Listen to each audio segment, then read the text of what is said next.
ridicule. C'est donc ça votre principale préoccupation? Non, parce que gagner, c'est pas le plus important maintenant. Mais c'est de notre faute, on est ridicule. Pendant que le Barça enchaînait les buts, vous saviez ce que le supporter disait? Xabi Alonso reste, Xabi Alonso reste. Vous avez que ça à faire.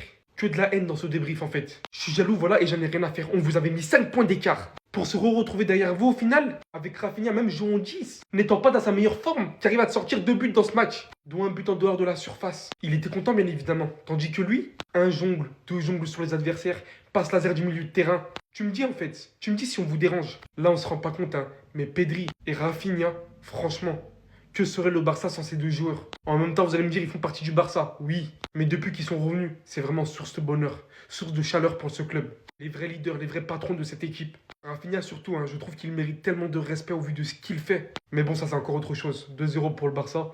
Victoire méritée. Hein. Osasuna, ils ont joué comme des faibles en fait. Alors qu'il y avait largement le potentiel d'essayer d'aller chercher quelque chose. Un match nul, je sais pas, ils ont voulu jouer comme des faibles. Bon, on doit faire le travail demain soir, c'est tout. 7 points, les gars. Ça fout la pression. Ils ne lâchent rien, c'est une dinguerie. Les gars, venez sur YT, là, je veux sortir le débrief dans pas très longtemps. Victoire 2-0 pour le FC Barcelone là aujourd'hui. Ça ne reflète pas la physionomie du match. Hein. Le FC Barcelone mérite largement la victoire, mais vraiment largement. Osasuna, bonne de vaurien. Doublé de ce bonhomme-là, Rafinha. C'est une dinguerie. Depuis son retour, il fait du bien au FC Barcelone. Il est chirurgical. Tu lui donnes quelques petites actions, il arrive à te les terminer. Il y a un Pedri qui a été extraordinaire, hein, comme d'habitude. Pour moi, vraiment, en termes de performance, c'est lui qui a fait le meilleur match. Mais vraiment, l'homme du match, on va le donner à Rafinha parce qu'il est là au bon moment. Il est là pour finir au bon moment. Mais grosso modo, ce qui a été bien du côté du FC Barcelone, c'est l'aspect défensif. Moi, j'ai trouvé que les défenseurs étaient assez concernés, que ce soit Koubarsi, que ce soit Gérard Martin. Et même les latéraux, que ce soit Baldé et Koundé. Koundé qui se rattrape de plus en plus, il se met bien. Mais le joueur vraiment à souligner, celui qui assure quand même la stabilité défensive, je trouve que c'est Eric Garcia. Le premier but, il part de lui. Mais on sent qu'il a une bonne compatibilité avec Pedri. Et je trouve que le duo qu'il forme avec Pedri, il est mieux que celui que Pedri forme avec De Jong. Mais sinon, ouais, c'est à toi. Moi, en tout cas, bien, alhamdoulilah. Y a qui va m'empêcher de dire que c'est le meilleur joueur du monde? Y a qui va m'empêcher? Y a personne. La connexion Pedri-Rafinha sous les yeux d'Andrés Iniesta, les gars. En fait, depuis son retour de blessure, qui peut l'arrêter? Qui? Homme du match presque à tous les matchs. Toujours buteur, toujours passeur, toujours décisif. Les gars, c'est le meilleur joueur du FC Barcelone. C'est pas celui qui me donne le plus de frissons quand il joue. Il y a Yamal, il y a Pedri. C'est pas le plus beau à voir jouer. Mais s'il y a bien un mec, un soldat dans l'équipe, un mec qui va te faire gagner le match, un joueur qui va être décisif et qui va te ramener vers la victoire, c'est Rafinha. Pendant qu'il n'était pas là, on a bien vu le niveau du FC Barcelone en attaque. Hein. On a bien vu. Et là, regardez comment il se fait applaudir au stade. Bien évidemment, avec la passe de Pedri, magnifique encore une fois. Qui lit le jeu avant tout le monde, qui a fait une passe derrière Rafinha, qui a marqué. Doublé ce soir pour Rafinha. Il va encore finir homme du match. Et il n'y a personne qui va m'empêcher de dire que quand il est à ce niveau-là, c'est le meilleur joueur du monde. Dans les petits matchs, dans les gros matchs, sélection, club, il est toujours là. Vous allez me parler d'Mbappé, de Haaland, de tout. Oui, ils sont pleins à être incroyables cette année. Mais à mes yeux, Rafinha... Tu rajoutes la saison dernière qu'il fait. Je m'en fous, je mélange tout. C'est le meilleur joueur du monde. C'est le boss. C'est le patron du Barça. Il y en a beaucoup pour qui l'homme du match aujourd'hui, c'est Rafinha. Étincelant, doublé, 9 goals assists en 8 matchs. Il est tout simplement en pétard. Ou Yamal qui a encore été de tous les dangers, qui a cooked des pères de famille. Mais s'il vous plaît, arrêtons de banaliser ce que fait cet humain. C'est pas un humain d'ailleurs. C'est un sorcier de Waverly Place. Oui, dans Disney Channel. Oui. J'aime l'appeler Michael Scofield, gueule d'ange. C'est trop. Sur les 8 derniers matchs du Barça, c'est 6 goals assists. Buteur, passeur décisif, passeur décisif, passeur décisif, passeur décisif. Et aujourd'hui encore passeur décisif. Mais sa passe décisive, faut en parler. Parce que quand il remonte le ballon, il a 2 options qui s'offrent à lui-même. 3. Il y a Yamal tout là-bas. T'as Rafinha ici et t'as Ferran Torres qui fait un appel ici. D'ailleurs, on n'en parle pas assez, mais l'intelligence de Ferran qui a attiré 4 défenseurs. Et il décide de faire la passe à Rafinha. Pourquoi? Parce qu'il est beaucoup mieux placé que Ferran Torres qui a juste été intelligent d'attirer les défenseurs avec son appel. Et Rafinha, il a tout le champ libre pour frapper et il a confiance en son frappeur. En son shooter, voilà. Et oui, ça fait mouche. Aujourd'hui, le FC Barcelone, à l'image de Lamine Yamal, ils n'ont pas forcé. Ils étaient en mode showtime. Yamal, comme d'habitude, il s'amusait avec des pères de famille. D'ailleurs, encore une fois, il a fait que de cooked. Maintenant, moi, je trouve qu'il doit arrêter de faire preuve un peu de suffisance. Des fois, il abuse un peu trop, je trouve. Mais bon, dans ce genre de match, c'est pas trop pénalisant. Revenons-en au Captain Courage. Depuis qu'il est de retour, tout va mieux au FC Barcelone offensivement. Et bizarrement, Lamine Yamal se retrouve beaucoup plus mis en valeur. Tout simplement parce que là, cette fois, ça penche des deux côtés. Sinon, au niveau piège du hors-jeu, c'est toujours la même chose. Ils prennent encore beaucoup de contres, à l'image de cette accélération qui aurait pu finir sur un but. En fait, Rashford, il fait un bon match, mais son dernier geste, il m'agace un peu. Je sais pas comment vous expliquer. Dans la passe, oui, mais dans les tirs, il doit être plus tranchant. C'est ça qu'on lui reproche. Bref, le FC Barcelone s'impose et conserve sa place en tant que leader de Liga. Ils vont vraiment rien lâcher. Ce match-là était un piège de base, mais ils s'en sortent quand même. J'en ai vu des blocs bas depuis le début de la saison en Liga, mais là, Osasuna, ils ont abusé. Ils sont venus avec une seule idée en tête, être à 10 en défense, surtout en première mi-temps. Et dès qu'on a le ballon, on dégage ça à Boudimir. Mais malheureusement pour eux, Boudimir, il est trop lent. À lui tout seul, il peut pas faire une contre-attaque, même si on dit que c'est Gérard Martin en défense, faut pas déconner. Il faut voir aussi comment le gars est raté devant les cages. Le Barça, quant à eux, avait réussi à marquer un but grâce à un magnifique but de Ferran Torres. Mais malheureusement, notre plus grande surprise, le but a été refusé pour hors-jeu. On s'est tous demandé d'où venait le hors-jeu, on nous a montré ça. Finalement, moi, cette histoire de hors-jeu là, je comprends plus. Genre, même ça aussi, on siffle. Que ses pieds soient de ce côté-là ou de ce côté, ça change quoi? Non, mais franchement, dites-moi. Je parie que c'est le même arbitre qui avait sifflé ce hors-jeu là sur le pied de Robert Lewandowski l'an dernier. Il faut revoir les règles là, parce que là, au bout d'un moment, ça devient ridicule. Finalement, le Barça dans la galère n'a réussi à ouvrir le score qu'à partir de la 70e minute. Et c'était le seul moment où la défense d'Osasuna avait fait l'erreur de ressortir un peu. Et ça, malheureusement, avec le Barça, ça paye cash. Faut pas leur donner de l'espace. Pedri a exploité cet espace là. Il a fait la passe à Rafinha. Et Rafinha les a tués devant la surface. Il n'a pas besoin d'entrer. Juste ce but-là a suffi à les faire craquer. Carrément, pour le deuxième but de Rafinha, c'est eux-mêmes qui ont fait la passe décisive. Voilà. Malheureusement pour nous, le Barça creuse l'écart de 7 points désormais. Donc déjà qu'on est mort dans le film, si demain encore une fois on perd, c'est cuit. Faut oublier la Liga. Trop fort, mais carrément trop fort. Comme Abdé de Maupassant l'a dit, le meilleur ami de l'homme, c'est le chien, mais le meilleur ami de la balle, c'est Pedri. Comment vous dire que c'est mon joueur littéralement préféré du FC Barcelone? Comment d'ailleurs tu peux le détester? Si tu détestes Pedri, tu détestes le football. Aujourd'hui, du côté du FC Barcelone, ça a été le meilleur joueur sur le terrain. J'ai envie de te dire comme d'habitude en fait. Défensivement, il est présent alors qu'il est tout frêle, on dirait un coton-tige. Et offensivement, c'est vraiment une dinguerie. Il arrive à se sortir de toutes les situations. De manière incroyable, extraordinaire. C'est même pas extraordinaire, c'est comment dire surnaturel. Voilà, ça devient surnaturel, ça devient de la magie. Et ça, c'est pas bien. La qualité qu'il a, Pedri, c'est qu'il ment systématiquement. Voilà, feinte, il ment et après il part de l'autre côté. C'est ça qui fait sa force. Regardez ses prestations lors des 8 derniers matchs. Que des passes décisives, 6 goals assists. C'est vrai qu'on parle souvent de Lamine Yamal en termes de Ballon d'Or si l'Espagne gagne la Coupe du Monde. Mais en vrai, si le FC Barcelone remporte la Ligue des Champions, fait une belle saison, ce que je ne souhaite pas, voilà. Les gars, attention. Pedri est très fort.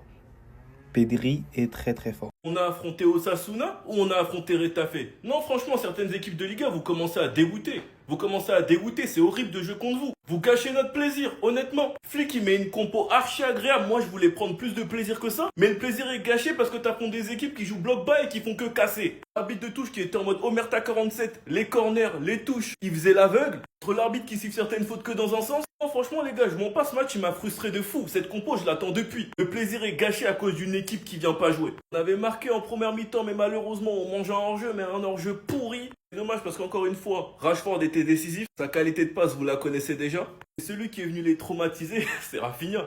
Non, Rafinha, même si son match il était compliqué, il a eu beaucoup de ratés, beaucoup de déchets. Mais on connaît Rafinha capitaine, l'envie était là. Malgré tout ce qu'il a raté, en pleine contre-attaque, il s'est dit, moi je suis Rafinha, il a bousillé les cages. Ouais, il a pété les cages. En tout cas, les gars, enfin un clean sheet. Enfin, on n'encaisse pas le premier but. Enfin, un 2-0 sec. Ça, par contre, ça fait du bien. Pour terminer ce week-end en beauté, Madrid, on vous regarde. Faut pas merder demain.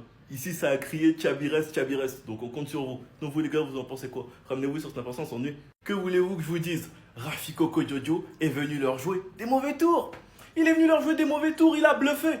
Il leur a fait croire. Il leur a fait croire qu'il n'était pas vraiment dans le match, qu'il ratait beaucoup, qu'il n'était pas capable de les mettre. Pour finalement venir les allumer en contre-attaque à la 70e. Sachant que des occasions dans ce match, il en a eu. Et il est même venu faire le renard des surfaces à la 86e. Franchement, les gars, le retour de Rafi Coco Jojo, qu'est-ce qui fait du bien? On voit une équipe totalement différente. On voit une mentalité différente. Le leadership de Rafinha, les gars, il n'est pas du tout à négliger. Dites-moi ce que vous avez pensé dans les commentaires. Rafinha en 10. Moi, personnellement, ça me plaît beaucoup. Sachant que par moment, Rafinha et Yamal peuvent échanger. Que comme il y a des prises à plusieurs sur Yamal, Rafinha et Koundé peuvent l'aider. De l'autre côté, Rashford et Baldé peuvent tranquillement travailler. Mais bref, je parlerai de ça dans une autre vidéo. Non, franchement, les gars, on va pas se mentir que Rafinha, à cette allure, il va rattraper tout son retard de quand il était blessé. Il est en train d'arriver en pétard. En plus, au poste de numéro 10, moi personnellement je pense qu'il pourrait être encore plus décisif. Et avant ses deux buts, personnellement je trouvais qu'il faisait un bon match mais qu'il manquait le dernier geste. Et qu'il avait par moment du déchet. Mais bon, il a réglé la mire à la 70e et il a éteint la lumière. Sinon vous les gars, vous en pensez quoi? Ramenez-vous sur Snap Instant, sont nuls.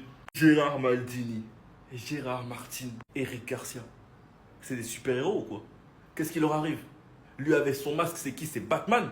Latéral droit, latéral gauche, défenseur central, 6. C'est quoi son problème?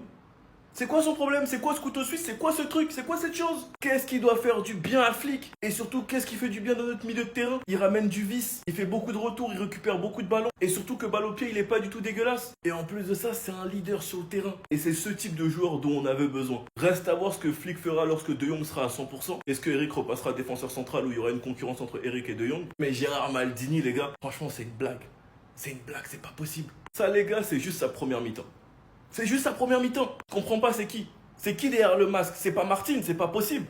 C'est Inigo bis. Comme quoi, les gars, les joueurs, faut pas les juger trop vite. Quand on pourra recruter un top défenseur, on sait qu'en couverture, Martin pourra lui faire du bien. Et franchement, les gars, pour l'instant, c'est l'une des plus belles surprises de cette saison. Lui et Eric Garcia. Enfin bref, sinon vous, les gars, vous en pensez quoi? Ramenez-vous sur Snap Instant, s'ennuie. Il est bête ou quoi, lui? Il fait des chutes, il fait des tu m'entends pas à qui? En fait, c'est ça le problème des joueurs mid. Dès qu'on leur donne un peu de gaz, dès qu'ils mettent un peu de but, ils sentent plus. Et en plus, le but il a été refusé pour hors-jeu. Victoire 2-0 du Barça contre Osasuna. Aujourd'hui, Osasuna, ils voulaient pas jouer au football. Ils ont juste mis le mur de Shiganshina et ils ont attendu pendant 90 minutes. Lamine Yamal a été élu man of the match. Mais les gars, cette récompense, elle sert tellement à rien. À la Liga, ils donnent juste au joueur qui a le plus de followers sur Instagram. Parce que le man of the match, ce n'est jamais Lamine Yamal. Pour moi, ce man of the match, il se joue entre deux joueurs, les gars. Le premier, c'est Rafinha. Quel match, quel patron, quel joueur incroyable. Toujours clutch, toujours là au bon moment. Il met un doublé aujourd'hui. Il y a vraiment un Barça avant et après son retour de blessure. Et vraiment, il faut juste applaudir le joueur.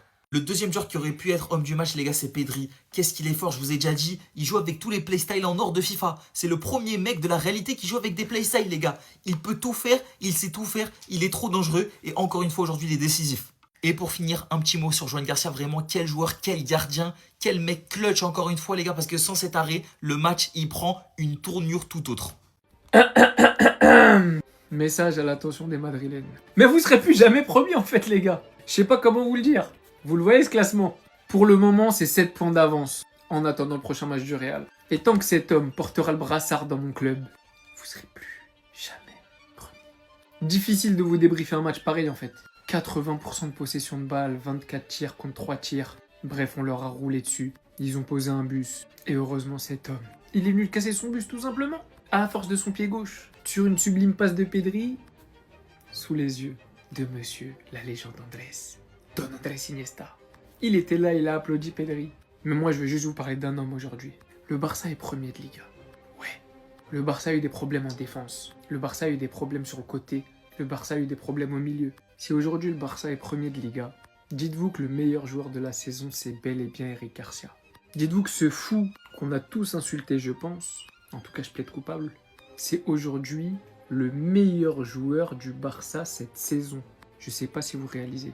Donc que ça vous rentre dans vos crânes à tous les mecs qui n'ont pas de patience. Vous voyez ce qu'avec du travail et de la confiance, un joueur est capable de faire même dans l'un des plus grands clubs du monde. Non, c'est pas possible. Je peux pas y croire. Ce n'est pas possible que ce soit vrai. C'est quoi cette stat? La stat, elle est terrifiante. Juste avant de vous montrer la stat sur Rafinha, il faut que je vous parle d'un joueur. Il faut rendre hommage au magicien, Monsieur Pedri. Pedri Potter, qui a encore fait une masterclass aujourd'hui. Il n'a pas été nommé homme du match, mais franchement, il prétendait tous les jours à ce titre. Le mec, il était partout sur le terrain. Il a même été passeur décisif pour Rafinha ce soir. Pedri, depuis le retour de sa blessure, il est encore meilleur qu'avant sa blessure. Je sais pas ce qui s'est passé pendant sa rééducation, récupération là. Je commence à me poser des questions sur le dopage. Préparez-vous pour la stat. Le FC Barcelone a remporté 40 de ses 46 matchs officiels lorsque Rafinha a été buteur. 3 nuls et seulement 3 défaites. Sur 46 matchs où le Barça a joué et que Rafinha a marqué, le Barça a seulement perdu 3 matchs. Mais c'est une dinguerie, est-ce que vous vous rendez compte? Parce que ce soir, Rafinha, il a encore été présent, il a mis un doublé, premier but,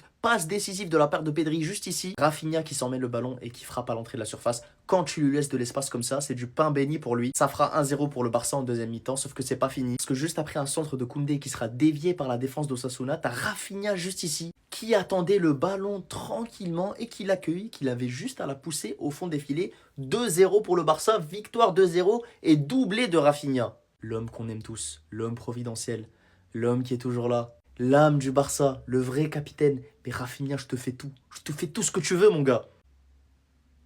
Les gars, j'arrête tout, je coupe tout. Je ne répondrai plus à ceux qui vont parler de ça. Barça Osasuna. Barça Osasuna. Barça Osasuna. Victoire 2-0 du Barça.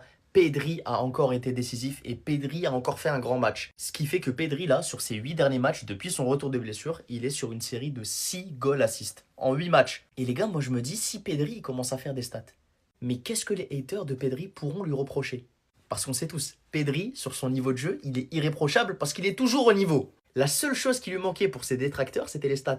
Sauf que maintenant, Pedri, il commence à avoir les stats. Donc qu'est-ce qu'on va dire? Qu'est-ce qu'on va dire sur Pedri maintenant? Et en plus, ceux qui regardent les matchs du Barça, ils savaient déjà. Ils savaient déjà que Pedri il pourrait avoir 30 passes décisives par saison. Hein. C'est juste ses coéquipiers qui font n'importe quoi. C'est juste qu'il y a des coéquipiers à lui, Ferran Torres, Lewandowski, qui jouent avec des sabates sur le terrain. Pedri titulaire, encore un grand match, encore une masterclass. Vous savez quoi? Je préfère en rire comme lui. Je préfère en rire. Je préfère même plus parler parce que là, il est en train de banaliser ce qui n'est pas banal. Faire des masterclass à chaque match. Regardez ce sourire d'Iniesta, les gars. Pour moi, ça veut tout dire. On peut parler jusque demain, on peut dire autant qu'on veut, ouais, Pedri se rapproche un petit peu du style d'Iniesta, Pedri il a des similitudes avec Iniesta. À partir du moment où on voit ce sourire-là, les gars, c'est bon, on est fixé. On se rend compte que même Iniesta, il le valide, même Iniesta, il approuve. Il approuve Pedri, et il approuve justement ce talent de Pedri, en fait, tout simplement. Quand tu vois ce sourire au moment de la passe décisive de Pedri pour Rafinha, ah, les gars, pour moi, ça me suffit largement. Et aujourd'hui, les gars, on peut dire ce qu'on veut. Pedri reste le meilleur joueur du Barça. On peut dire ce qu'on veut, les gars. Ouais, alors c'est vrai que Yamal, c'est peut-être le joueur, le joueur offensif, l'attaquant le plus talentueux. Peut-être que Rafinha, c'est peut-être le joueur le plus clutch, avec à chaque fois cette présence dans les gros moments. Mais Pedri, je pense qu'il fait justement un mélange entre les deux. Il peut être aussi décisif dans les gros moments, il peut avoir un talent exceptionnel. C'est juste parce que c'est un milieu de terrain qui fera peut-être moins parler que Yamal, par exemple, ou que Rafinha. Mais le talent de ce joueur, je trouve qu'on n'en parle pas assez, on n'en fait pas suffisamment, les gars. Je suis très sérieux. Et Iniesta l'a bien compris, les frères.